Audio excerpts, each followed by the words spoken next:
Flemingu në vitin 1928 zbuloi penicilinën. Në vitin 1945 fitoi çmimin Nobel për zbulimin e tij. Dhe në fjalën e rastit tha: personi i cili luan me trajtim me antibiotikun, penicilin, duhet të ndjehet moralisht përgjegjës për vdekjen e njeriut i cili dorëzohet sëmundjes për shkak të rezistencës në penicilin. Shpresoj që ky djallë të evitohet.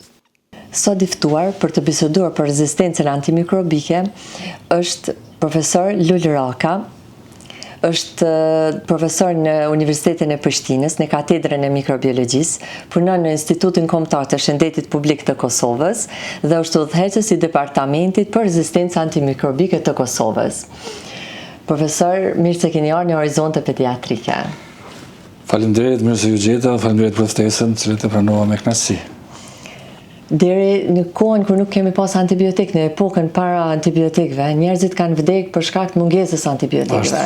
Ndërsa tash po vdesin për shkak të abuzimit, themi rezistencës antimikrobike.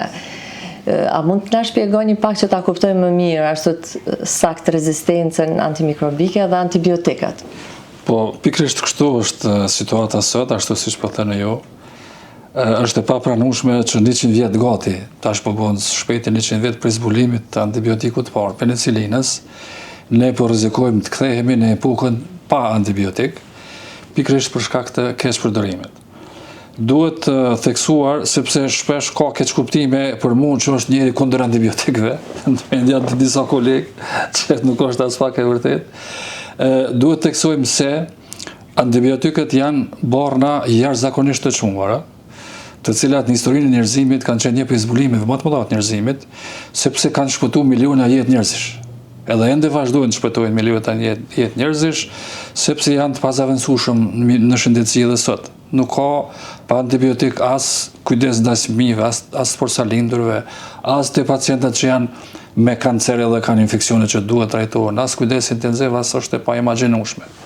Mirë po, një sfidë globale sot në shëndetin publik gjithsesi është rezistenca ndaj antibiotikëve. Përmes sqaruar të interesuarve çka është rezistenca ndaj antibiotikëve është kur për shkak të përdorimit pa nevojshëm, të paarsyeshëm, të papërgjithshëm të antibiotikëve, domethënë kur i përdorim kur s'ka nevojë, mikrobet bëhen rezistente ndaj bornave, edhe borna që i përdorim për me mjeku sëmundjen nuk veprojnë. Kjo do të thotë që s'ka mjekim, s'ka trajtim. E të rastet e rënda, kjo do të thotë që e kemi para vetes një pacient të cilin nuk mund, e dim që nuk mund ta mjekojmë. Edhe këto raste shumë shpesh përfundojnë me vdekje. Është mirë me sqaruar kush është për keqpërdorimi, pse ndodh keqpërdorimi i antibiotikëve. Antibiotik domethënë janë borna të pazaventueshme për me i trajtu infeksionet që shkaktohen nga bakteret. Mirë po, nëse pacienti ka një infekcion që është shkaktuar prej virusit, atëherë antibiotiku i zakonshëm që e përdorim ne nuk ka kurrë veprimi. Përkundrazi, përveç se nuk ka veprim në mjekimin e sëmundjes, as nuk e parandalon sëmundjen, as nuk e mjekon sëmundjen, mirë po i nxit mikrobet që të bëhen rezistente, që të bëhen më të fuqishme, edhe atëherë do të jetë shumë më vështirë për me i mjeku edhe shumë më vështirë për me i trajtu. Në cilat raste, sot, kudo në botë edhe në Kosovë, është keqpërdorimi më i madh. Kur është keqpërdorimi më i madh? Keqpërdorimi më të madh, thashë kemi për infeksionet virale, të cilat nuk mjekohen me antibiotik. Ato infeksione janë gripi në radhë të parë, si vetë kemi pas grip goxha. Shumë ka pas epidemi. Shumë raste ka pas. Raste tjera janë ftohjet e zakonshme ose flama që i thojnë populli.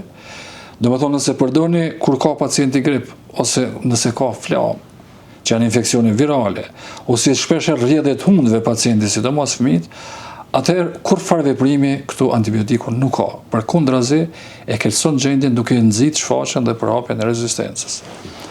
Raste tjera të keqpërdorimit që ndodhin te ne janë rastet kur të disa infeksione shumë të shpeshta, sidomos në kujdesin parsor, siç është për shembull pezmatimi i fytit edhe i tonzillave, tonzillofaringjite që themi ne, mjek, të cilat në shumicën e rasteve gati 80% shkaktohen prej virusëve, kurse vetëm 20% prej baktereve.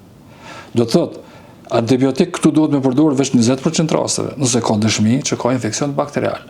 Por të ne në Kosovë ndodhe kundërta dhe në shumë vende të botës ndodhe kundërta.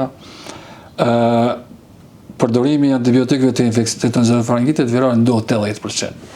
Për me qenë gjendje edhe më keq, përdorimi i antibiotikë të cilët duhet me rujt që thojmë ne për ditë zeza, ose duhet me rujt që atë opcion trajtimit nesër mas nesër me pas çaj pacient ose çaj fëmijë ose i rritur, nëse ka nevojë me shku në spital. Mirë po ne, vite me radhë, në bazë dhënave që i kemi mbledhur që për konsumin e antibiotikëve që gati 12 vjet, fatkeqësisht në disa fusha kemi ngecë keq, siç është për shembull keq përdorimi i antibiotikut ceftriakson. Jemi kampion evropian vite me radhë. Vite me radhë vërtet. Në këtë antibiotik, i cili ky keq përdorim kushton, është i kushtueshëm edhe në shëndetin e fëmijëve, pacientëve, edhe në kosto, sepse është më i shtrenjtë. Edhe ne po mundohemi që në kuadër të gjitha grupeve të punës, profesionistëve dhe institucioneve që janë përgjegjëse me adresu këtë problem.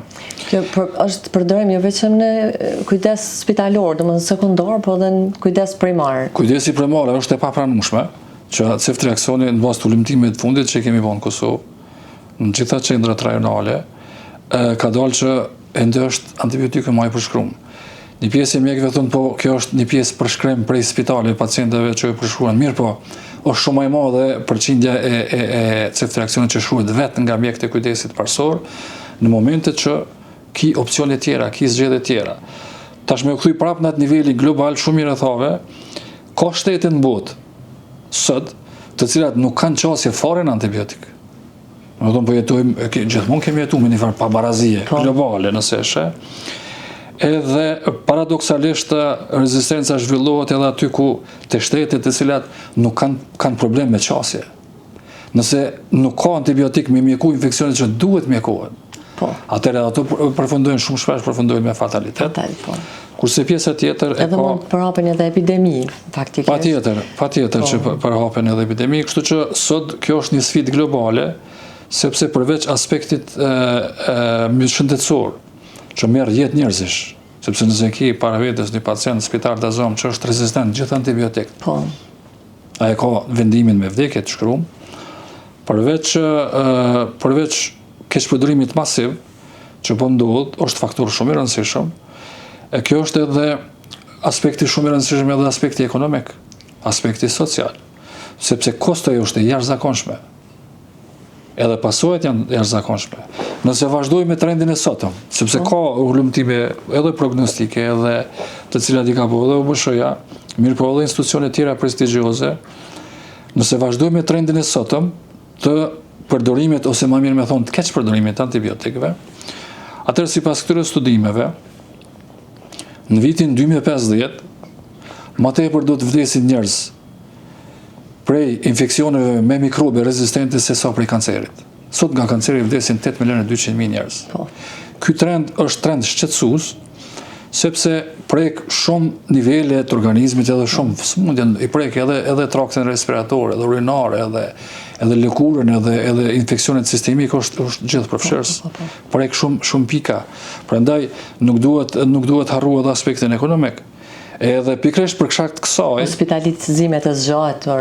Po çdo infekcion me mikrob rezistent e zgjat hospitalizimin. Zgjatja e hospitalizimit, pacienti do të ketë analiza shtesë, terapi shtesë, ato kushtojnë. Ato ka me pagu dikush, i pagon familje, i pagun edhe shteti. Kosto është e jashtëzakonshme.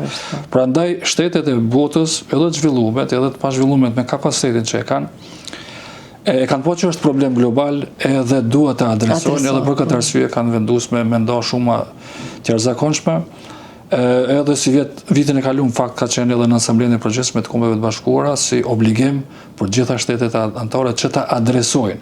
Sepse një element tjetër që e ka bë sfidë globale është fakti se ky nuk është problem vetëm për mjekësinë humane. Ky është problem edhe dy fushave tjera që janë shumë të rëndësishme.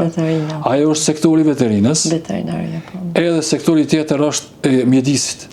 Sepse në shumë vende antibiotik si barna, si kur barna tjera, nuk dispozohen në mënyrë korrekte, ato qiten direkt në kanalizim, në lumej, edhe prej lumejve mbrin bache, mbrin pem, perime, duke i ndodhur me gjene rezistente. Amo ishte edhe një hulumtim që të regon se në Amerikë i përshitëshin antibiotikat për përdorim të kofshëve 70%. Dhe më thëmë, këtë antibiotikve, faktikisht 80% ta përdorim të kofshët, 70% për bime shpes.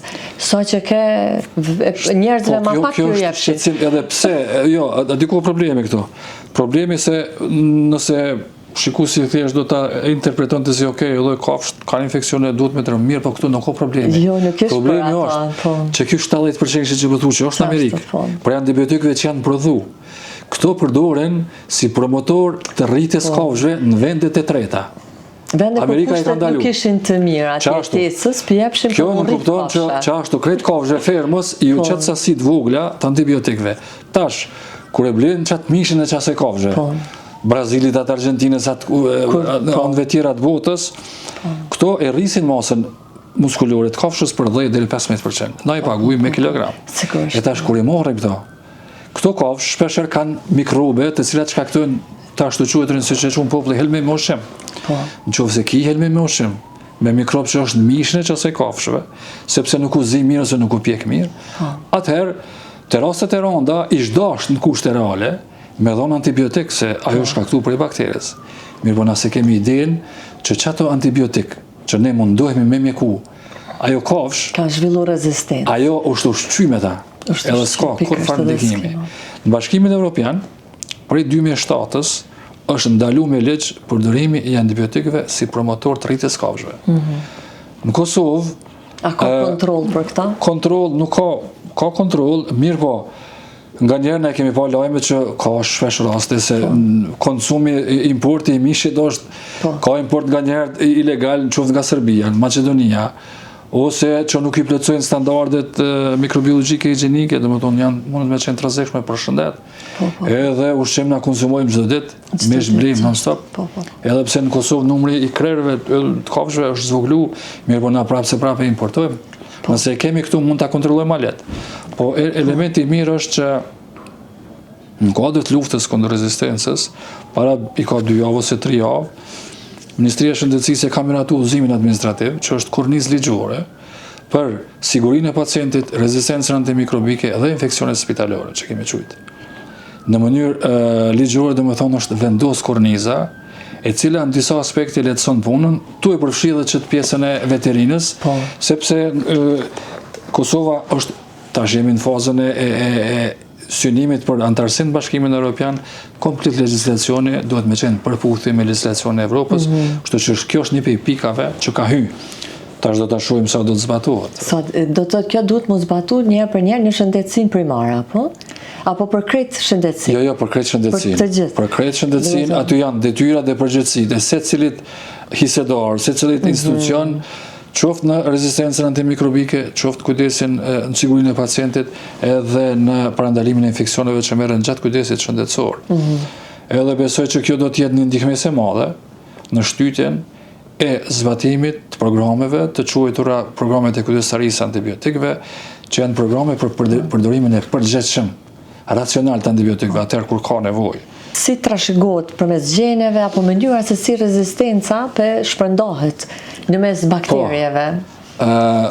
Bakteriet janë miliarda vjetë para neve në këtë planet. Edhe ato përshumëzohen shumë shpejt. Ato për 20 minuta përshumëzohen e barnat përbojnë për 10 vjetë. Po, që ashtu është. Poenta është që rezistenca vjen për shkak të ndryshimeve në gjenet bakterieve. Ajo është ndryshim natyror. Qysh edhe njerëzit pësojnë mutacione ndryshme.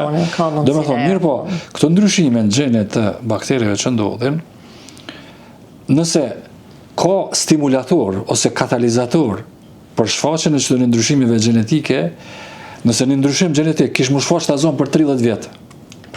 Ne duke i keq përdorur antibiotik, nëse i përdorim pa nevojë, në mënyrë të pa arsyeshme, atëherë ky çuki përdorim është si katalizator, edhe mëse më shfaq për mas 30 vjetëve, ai ka më të shfaq mas 3 vjetëve ose 5 vjetëve.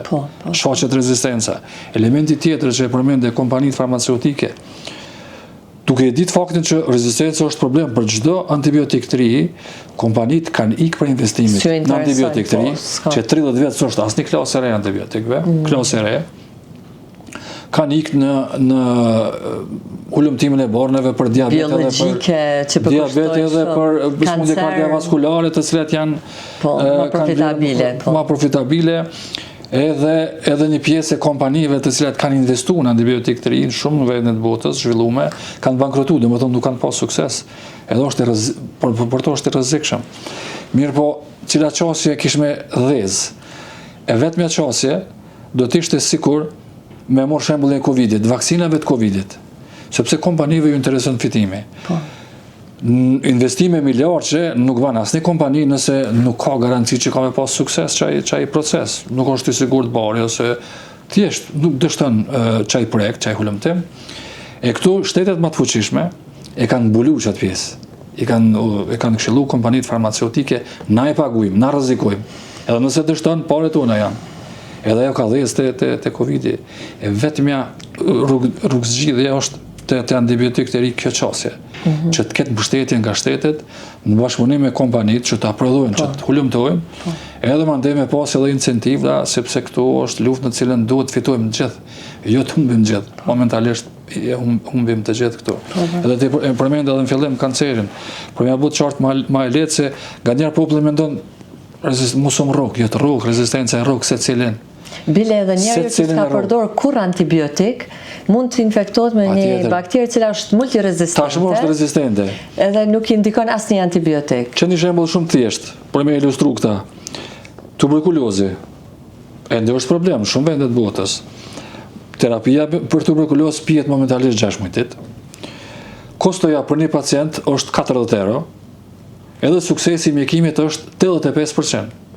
Nëse ki infekcion me tuberkulozë rezistent, duhet me përdorë barra tjera, të cilat janë shumë të shtrenjta, edhe kostoja nuk është 40, po është 1000 euro për një pacient.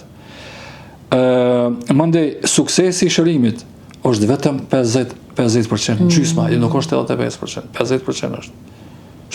Është shembull më i mirë i kostos edhe i problemit që e ka rezistenca. Problemi tjetër është i gjithanshëm. Pacientat me kancerën e përmenda në fillim, shumë shpesh ato kanë infekcione, kanë nevojë me marrë antibiotik, po nëse ka infekcion me mikrob rezistent, s'ka me pas sukses me kemi. Atë ka me vdek për infekcionit jo më për kancerit, po për infekcionit. Prandaj, edhe keq përdorimi më i madh, edhe përshkrimi në fakt më i madh, duhet kujdesin parsor. 80-90% krejt shtetet e botës. Edhe djetë kush përshkruan, mas shumë të fëmijëve ju përshkruan të antibiotik. Fëmijëve, po, pikës UNICEF i ka dalë me shumë... Shifrat janë alarmante në krejtë botën, prandaj edhe fokusi fillimisht duhet jetë, fokusi duhet jetë edhe të spitalet edhe të kujdesi parsor, mirë po, shkalla e keqpërdrimit është masive në kujdes parsor, edhe ata sidomos të fëmijët. Shembull i thjesht, i trajtimit për shembull në spital, në shtetet e Evropës, mjekimi i infeksioneve të rënda të rrugëve të poshtme respiratore, ju dini më mirë, në Kosovë, ceftriaksoni që e përmenda më herët, përdoret, tash mundet edhe me qenë rezistent edhe kjo shifër, është përdoret në 82% rasteve, spitalet tona. Në Evropë, ceftriaksoni përdoret 8.2. 8.2 me 82 është një farë shifre që tregon që ato kanë zgjedhje tjera, sepse nuk kanë keq përdorur. Na kemi pas keq përdorim masiv, sidomos gjatë Covidit. Po ka keqsu edhe rezistencën sigurisht, po sepse në bazë dhonave, e dhonat janë signifikante tonat që i kemi mbledhur në Kosovë. Në botë ishte 20% u rrit rezistenca.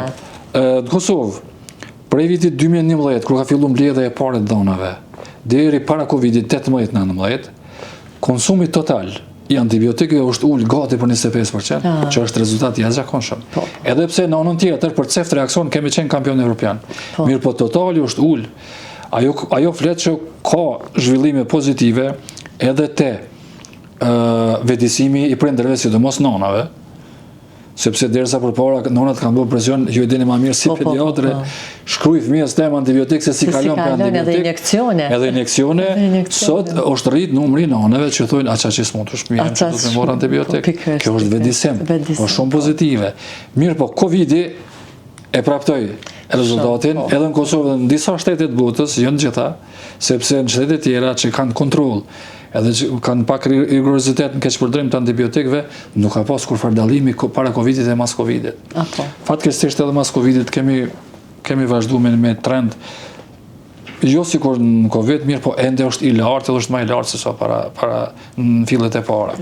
Këtu, tene, unë du me theksu një element tjetër, edhe si mesazh për prindrit sidomos, që mos vetë me kuhën, mos shkojnë barnatore me marë antibiotik, pa full, pa bisedu, pa u kontrollu, pa ekzaminu për mjekut. Sepse mjeku është ai që vendosa me dhona, mos me dhona antibiotik. Do të thotë kjo është një problem i madh. Problemi tjetër që lidhet drejt për drejt me vetë mjekimin është shitja antibiotikëve pa recetë. Pa recetë. Që është një prej sfidave shumë edhe është mangësia, dobësia më e madhe në sistemin shëndetësor që 26 vjet që vazhdon. Nuk është nal.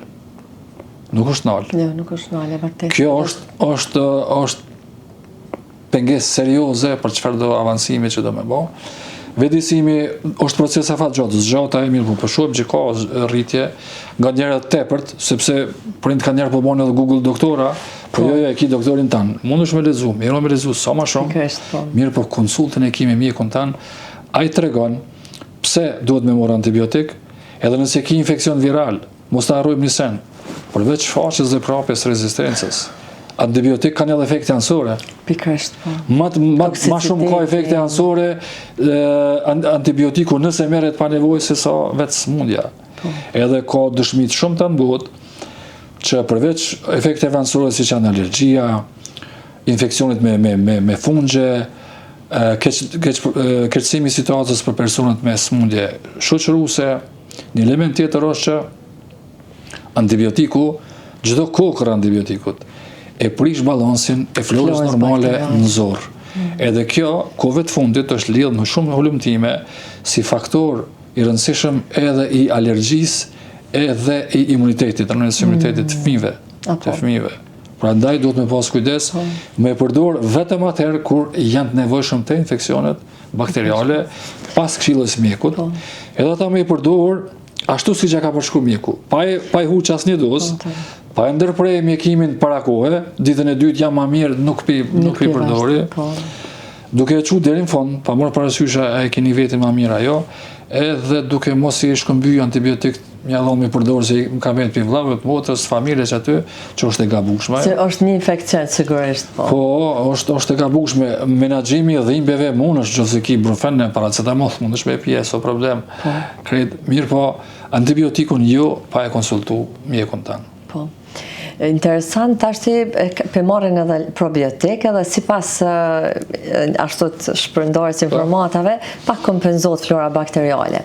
Që nuk kompenzohet pjesërisht, është vërtet. Po, pjesërisht kompenzohet. Mirë po, me literaturë 1 deri në 2 muaj për duhet florës së zorëve që të rikuperohet. Mukoza edhe flora bakteriale. Kështu që është një kohë shumë e gatë, themi, sa dëmet të tjera mund të bëhen për shkak të dëmtimit florës bakteriale dhe vetë atij epitelit të lukthit për shkak të marrjes antibiotikëve. Është ekosistemi jashtëzakonshëm edhe shumë i rëndësishëm për shëndetin e njeriut, sepse faktikisht ne po i bëjmë dëm bakterjeve të mira, sepse përmes qaru bakteret nuk shkaktojnë veç smundje. Pa simbioza e jetës në organizmave në organizëm. Edhe mos të harrojmë që bakteret penicilina është përfitu prej mikrobeve, prej fungjeve, ato janë mikrobe. Mandej kemi bakterje, fungje tjera për cileve e bojnë bukën, të pëthëm Saccharomyces cerevisiae.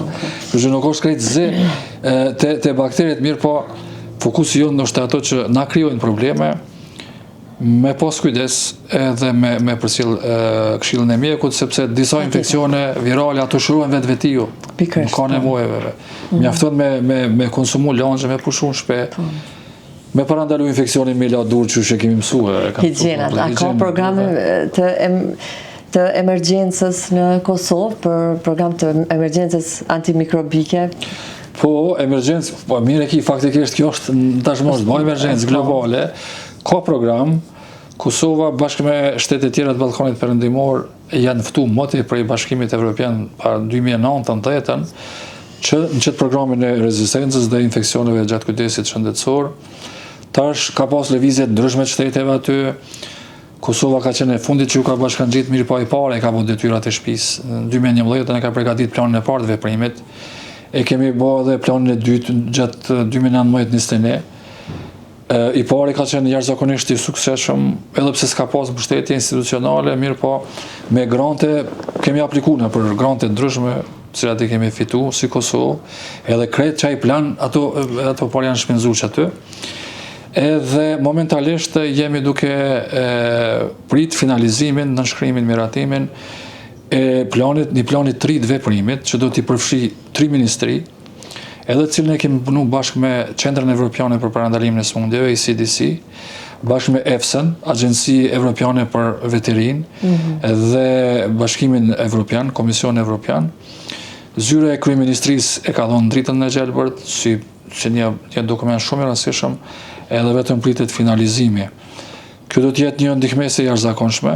Mirë po, është punu, disa shtete tjera, për shembull Bosna s'ka ende që 15 vjet s'ka plan veprimit. Shtete tjera kanë përgatit, mirë po në momentet që qeveria s'ka pas mbështetje, kanë dhënë ndërheqje, kështu është një farë laramënie në rajon.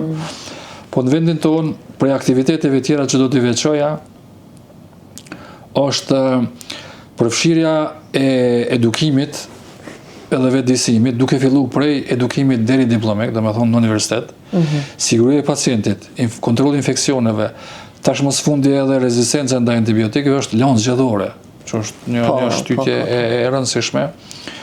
Mandej për vetëdijësimin e fëmijëve, sepse Evropa ka ka kry punën me vetëdijësim të rriturve, ka përgatit, Public Health England është agjensia e bashkimit e Mbretërisë Bashkuar, ka përgatit një pako edukative që quhet IBAG, gjuhën angleze, mandej është përkthyer në gjuhët evropiane, e kemi përkthyer në gjuhën shqipe. Ajo është fëmijët e shkollave fillore dhe të mesme, me mësu për higjienën e durve, për higjienën e ushqimit, për përdorimin e antibiotikëve nëpërmes arktimit, nëpërmes lojës. Ka qenë shumë atraktive edhe për mirë po vitin e kaluar ka përfunduar mbështetja që ka qenë për ambasadës Italisë për me pagu domenin. E besoj që tash do të shohim me Ministrinë e Arsimit, sepse kjo dedikohet nxënësave, që ta mbështes, që ta mbuloj këtë pjesë që është simbolike, besoj që s'do të ketë problem. Do me thonë ka vetëdijësim edhe këtu. Komponenta tjetër është organizimi i trajnimeve dhe projekteve. Momentalisht e kemi një projekt me një organizatë ndërkombëtare nga Kopenhaga, që fokusohet në përdorimin e përgjithshëm të antibiotikëve në kujdesin parësor në Kosovë. Ku do të fshihen trajnime, audite dhe komponenta tjera për ngritjen e vetëdijësimit punëtorëve shëndetësor, por edhe të pacientëve, përmes leafleteve që do t'i përgatisim. Edhe po ashtu hulumtimet shkencore, projektet e ndryshme shkencore, multishtetënore që kemi me disa shtetet e Evropës. Kështu që edhe me rajon kemi bashkëpunim të mirë. Kjo është problem bare e përbashkët dhe po besoj që me adresimin e gjithë akterëve mund të kemi rezultate më të mira, që mos ta realizojmë qatë parashikimin që është mjaft i errët, ta ndryshojmë qasjen ndaj keq përdorimit të antibiotikëve, mirë po duhet gjithë me marrë pjesë, edhe shtetet, edhe institucionet shëndetësore, edhe prindrit, edhe farmacistat, edhe partnerët ndërkombëtar, edhe industria farmaceutike, që është e rëndësishme si partner. Kështu që besoj me gjithë angazhimin e tyre ta ruajmë veprimin efikas të antibiotikëve, sepse nuk guxojmë na në shekullin 21 me orën këtë gjendje mu kthy 100 vjet mbrapa, është e pa imagjinueshme. Po shohim bota ka shkuar dhe ka po shkon. Jo vetëm te antibiotik, po jemi dëshmitarë edhe ndryshimeve tjera, siç janë ndryshimet globale, të cilat po ashtu ndikojnë në populacionin e mikroorganizmave. Ndryshon hapësira gjeografike shpërndarjes tyre. Drejt për drejt indikon kjo edhe në rezistencë. Do që besoj të vetëdijësohemi, të përdorimi antibiotik me kujdes, ta ruajmë mjedisin, mos ta shkatrojmë, mos t'i bëjmë pyet malet që edhe produkti që sej pune që keni bo me vite për antibiotikë është edhe kjo udhëzuesi për përdorimin e antibiotikëve, që ju dedikohet shëndetit primar. Do të thotë pediatrëve në shëndetin primar, edhe mjekëve familjar, edhe të tjerëve që punojnë me antibiotikë, që kanë...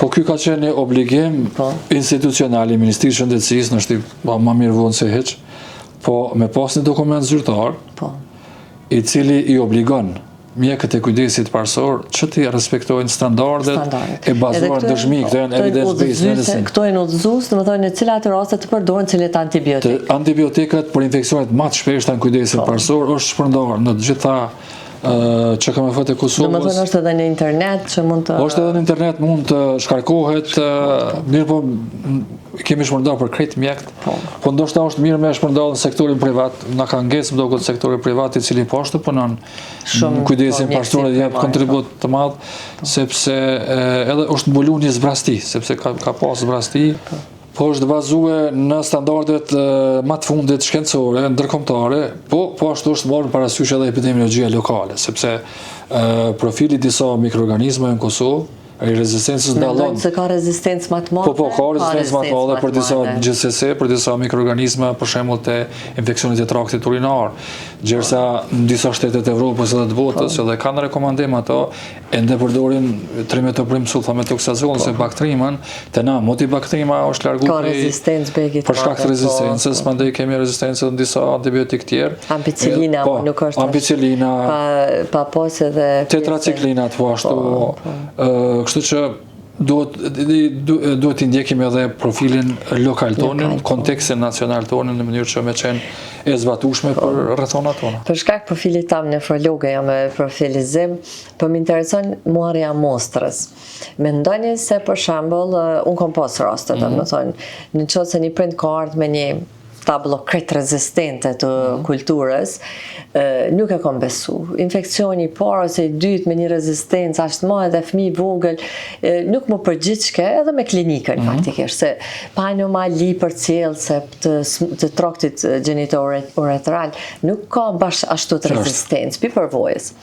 Edhe me mënyrë të marrjes të mirë, ose nuk u gjetë fare, ose u gjetë rezistenca, pastaj që ka pas sensitivitetin antibiotik. Edhe mendoj se, për shembull, me pas nështë një vetëdisim edhe në këtë aspekt. Pa tjetër marrja mostrës, po ndoshta edhe mikrobiologu që ta nëzisë, të themi, jo mi pranu gjithsesi, ose me qitë atë rezultat me tënë ato rezistenca. Ashtu do të pas kujdes, është vërejtë shumë e ven, unë e kom pa edhe mundohem në biseda me prind, sepse që kjo është ai, nëse lexoni tepër, ka prind, shumë prind që friksohen prej E. colit, menojnë që E. coli është fantom, është dhumpir është. Mirë po, duhet me ju tregu prindve që në qoftë se fëmija është i vogël fëmija, edhe fëmija është në pampers, mostrimi që thaj, mostrimi është shumë i rëndësishëm, te fëmijët e vegjël, fëmija e vogël nuk di me bo mostrimin e mostrës urinës. Plus, nëse s'ka shenja të infekcionit fëmija, sepse fëmija s'di me kallëzu, është të zhvillu normalisht, që të ka në rregull, rritjen e ka normale, nuk ka shenja të infekcionit, nuk i nevojë me apo urinokulturin hiç, sepse në 70% rasteve mostra ka më të kontaminu, sepse ato janë pampersa, një pjesë e tyre fëmijëve shumë të vegjël janë pampersa. Duke e marrë rezultate të tilla, mjekt, nëse e marrin rezultate për mikrobiologit, ato kanë me bombardu me antibiotik. Nëse fëmijën e vogël, një vjet, vitin e parë tjetës, dytin, tretën, ajo mësu me antibiotik. Atër do të zhvillohet rezistenca, edhe do të damtohet shëndeti i fëmijës pa pik nevoje. Nuk ki nevoje me dhonë antibiotik fëmijës, i cili s'ka shenja të infekcionit. As ki nevoje me bo urinokulturën heq. Edhe në qoftë se ka nevojë, atëherë duhet me u mostru me rregull, sepse ne thojmë mikrobiologjin mostrim, pra anglishtës është ajo garbage in, garbage out, nëse mostrën e merr gabim, bërllog e ki mostrën, atëherë rezultatin kemi pas tillë. Pikërisht, po. Edhe këtu shumë është në një vërejtje me vend që të bëhet vetëdijsimi për mënyrën korrekte të mostrës, nuk ka informata të mjaftueshme. Pacientat nuk e dinë edhe të rriturit, që te urinokultura, porcioni mesim i urinës merret për urinokulturë. Ai se di çka është porcioni mesim, mos ka faj. Duhet me sqarue, mjeku, me kallëzue, pse duhet me marr porcionin e mesëm të urinës, pse është më i mirë për rezultat. Edhe po ashtu me kallëzu që nëse ke pi antibiotik, një tabletë nëse e ke pi, ai ka me të ndikon rezultat. Edhe me dhon me koment. mikrobiologi gjithmonë janë në koment. Nëse ka marrë antibiotik, qëndrimi gjatë e të ngrot, jomi mos me njerë me kultivu mostrën, edhe aja ka ndikimin e vetë. Këto problematika janë edhe në spitale. Kom pas rast që Po, janë edhe në spitale, këto koha e mostrimit, sepse ai mostra duhet me u dërguar për shembull urina, duhet me u dërguar brenda mas shumë të 2 orëve. Nëse nuk dërgohet brenda 2 orëve, kanë të rrit mikroorganizma kontaminant, të cilët s'kan lidhje me shkaktarin e smundjes, edhe jetuj dëmtu duke dhënë antibiotik pa nevojë. Kështu që edhe këtu duhet me pas edhe për infermierë, sidomos se ato mas shumë të i marrin mostrat, edukim për mostrimin. Ka edhe ne kemi, është edhe jo, është gratis në faqe ka qenë, në formën elektronike, një udhëzues për mostrimin. Mas shumë të i dedikum për infermierë. Ka njëra dhe për doktora, sepse ka raste kur mjekët marrin mostrë qelbit, mes qelbit, s'ka rritje, dojnë pse s'ka rritje qysh, ka i në dëbë, po qelbi ato e dinë që arejnë e mikroorganizmat e vdekur, edhe koloni jep veç baktere e gjallë, nuk e për vdekta, edhe mostrën duhet me marrë në kufinin mes indit shnosh edhe smut, jo në mes qelbit, qysh të abseset zakonisht kjo ndodhë. Po. Është thik me 2 teha, me thonë drejtën, mi dhonë edhe me s'mi dhonë këtë vjen një pacient i smut me temperaturë, i lodhen, nuk është qyse, humba apetiti, fëmijët për janë begi vështirë edhe kështu ashtu të më është janë vështirë.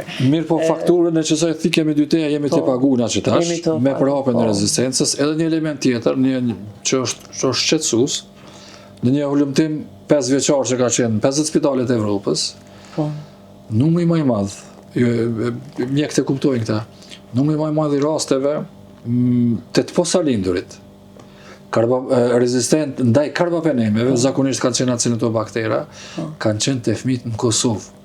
Do të thotë, i porsalinduri ka acinetobakter, rezistent krejt antibiotik, do të thonë kjo është alarm. Në fillim të jetës të ki problem, për shkak të keq përdorimit tonë, kështu që kur kemi që dyshim, a me dhonë, a mos me dhonë, nëse s'ki dëshmi, ose nëse shet që pacientit pishkojnë hund, dyshon infekcion viral, mos jave antibiotik. Ose s'ki mundësi kapaciteti, se duhet me pasën mbështetje laboratorike pa tjetër, jemi një fshat që s'ka laborator aty, edhe kjo është arsyetimi disa për mjekve, arsyetimi tjetër i papranueshëm i disa prej tyre jep antibiotik në grip, e shkruan diagnozë për me parandalu infeksionin sekundar. Nuk jetë parandalu infeksionin sekundar. I të shkatru, i të nxit shfaqjen dhe prapjen e rezistencës. Po nesër një infekcion i alama të rëndë. Edhe kemi kryer një trajnim në kohën me njerë mas luftës. Ka qenë menaxhim i integruar për sëmundjet fëmijëve. Edhe aty shumë mirë ka qenë e përshkruar. Në 48 orë të para e jep ose nuk e jep varësisht për klinikës, por nëse nuk e jep, e kërkojnë, nëse ki dyshime, e kërkojnë më ardhe në rikontroll. Jeta shumë dinamike, prindërit me vështirësi milojnë punën, e vërtet që pak që kjo po është nështë ajo sfida që nuk të vi në rikontroll. është një dilemë, si themi. Rikontroll edhe nuk mundosh as me rishikuti terapinë bazë analizave të reja që të kanë ardhur ose në bazë gjendjes aktore që i ki. Sepse edhe në spital mas 48-72 orëve gjithmonë bëhet rishikimi i terapisë. A ka ardhur antibiogrami, nëse ka ardhur antibiogrami qysh me bë. Edhe bashkë që përmendet 48 orëshin, do të mendoj se në bazë rekomandime pediatrike, literaturës, asnjëherë nuk rekomandohet me undru antibiotiku për kundër gjendjes, do të thotë është një gjendje rëndë, është dashur me dhënë për 48 orë, nuk ndrohet pa u bë 48 orë, që me pa efektin. Tek mandej ne pritet efektin. Edhe derisa të vinë rezultatet e laboratorit. Edhe nëse i presim laboratori. Nëse të vjen antibiogrami, ti e di saktësisht se terapia e personalizuar, që ky pacienti që të antibiotik po tash kam ia dhënë edhe. Në çfarë se vetë kemi bërë testimin e ndonjë kulture. Maksimum ato mundësi, sidomos te infeksionet e rënda që janë në spital, te sepsa. Ne kemi në Prishtinë shfrytëzohet, është shfrytëzueshmëri e kënaqshme e hemokulturës, mirë po, në spitalet rajonale, edhe pse kanë sisteme, nuk shfrytëzohet mjaftueshëm kapaciteti diagnostik që është, sepse është smundje e rëndë, është rrezikon jetën e fëmijës edhe duhet shfrytëzohen, edhe në aspektin profesional është obligative, edhe në aspektin etik, për me pas rezultate sa më të mira të menaxhimit. Kulturat për këto mikroorganizmat për seps, për flasim për hemokulturë. Në spital merret me një mostër. Nuk ka rëndësi se janë me ngjyra ato. Dyshishe janë, po, janë me ngjyra sepse njëra është për baktere aerobe, tjetra është për anaerobe. Edhe pse përqindja anaerobe është shumë e ulët. Po. Mirë po nëse ki një pacient që është kirurgji abdominale, ose në pulmologji, ose edhe në reparte tjera, ki dyshime, ka ertron, atër duhet me mund dyshohet në anaerobe. Mirë po, ato janë më të ralla, e për këtë arsye përdoret kjo pjesa për aerobeve, edhe hargjohen më shumë këto, do të thonë konsumohen më shumë. Konsumohen më shumë. Mirë shumë. Një epidemi që ka shpërthy para 2 viteve, në 2022, faktikisht në Britani ka qenë streptokokut pyogen. Edhe sipas atyre është për shkak nën trajtimit. Mirë po, njëtën kohë kishin has edhe në rezistencë në makrolide. Qysh është nga situata për streptokokun? Fatmirësisht, streptokoku është ende ndihshëm penicillin. Po. Mirë po ashtu fatkeqësisht, streptokoku pyogen edhe na është shkaktari numër 1 i tonzillofaringiteve, mirë po nuk mjekohet me osfen ose me fenoksimetit penicillin, që është rekomandohet me kretë standardet, po edhe këtu kemi keq përdërim të ceftriaxon. Jepet ceftriaxoni, domethënë. Që është gabim i madh. Kështu që ospeni, penicilina është zgjedhja e parë. Po, fenoksimetit është zgjedhja e parë. Mirë, me veprim të mirë. Për zgjedhja e parë, edhe më e lira, edhe më e mira, edhe më e sigurta, edhe është i ati grupit bazë, grupit parë që e quajmë në akses që më pak të jep rezistencë. Po. Grupet tjera janë grupe që kanë potencial të jashtëzakonshëm për shfaqjen e rezistencës, edhe me standarde botnore, spaku derivon ka qenë 60%, spaku 70% të antibiotikëve që i shkruan mjeku duhet me qenë qëtë grup. Po. Te ne nuk është larg, është 70%, që është domethënë është nuk kemi të zbatu. Kështu që te makrolidet ka mirë, po nuk është nivel alarmant. Te na nuk është ne alarmant, po. Edhe e përmendet test strip testin për streptokok pyogen, testin e shpejt, antigjenik. Saktësia është ajo duhet gjithsesi të verifikohet edhe me kulturën në bazë literaturës. Mendoni se është mirë që të trajtohet me test, jo gjithçysh se ka njerë edhe bakteriet për shembull ka njerë edhe pse bërën e ato qepat e bardhë të tuti. Qepat e bardhë mund me qenë edhe e pështaj mbar virus. Pikërisht. Mundet kandid, mundet me qenë mandene herpangina që duket qashtu. Nuzus bazu në rekomandimet edhe të shteteve të bashkuara, edhe të Evropës, edhe të Britanisë, edhe të shteteve më të fuqishme që i kanë standardizu, edhe këtu shkruan, rapid strep testi rekomandohet te pacienti që ka tonzillofaringit, që dyshon mjeku që ka tonzillofaringit bakterial. Sepse nëse ka viral, i shkojnë hundë edhe sytë, s'kish ka e hargjon testin. Mirë po nëse dyshon bakterial, testi i shpejt është zgjedhja e parë. E ki përgjigjen për 20 minuta. Nëse përgjigja është pozitive, rezultati është pozitiv, atëherë ki streptokok edhe fillon më njerë me terapi, me antibiotik. Ka raste që thohet i specifiteti, sensitiviteti, ka raste kur testi i shpejt del negativ edhe kur pacienti ka infekcion me streptokok. Në këto raste, nëse ka dalë testi negativ, duhet me bëu strishën e fytit, me konfirmu në laborator 24 orë me prit. Edhe në mas 24 orë nëse s'del, atëherë nuk ka streptokok. Ajo është infekcion viral. Është i bazun, kalon me terapi simptomatike. Profesor, faleminderit shumë. Për rezistencën me të lonë me folë, kështë folë alo ma shumë. Jo, me folë, me konditën për rezistencën me lonë me folë, po... Faleminderit shumë për gjitha këto informata të rëndësishme. Faleminderit për juve. Ju urojt punë të mbarë. Gjithashtu edhe sukses me këtë iniciativën, platformën e juve, besoj që do të rritet dhe është në interes, besoj që kemi përfshit gjitha informatat më të rëndësishme për prind, po edhe për punëtorë shëndetësor. Faleminderit shumë. Faleminderit.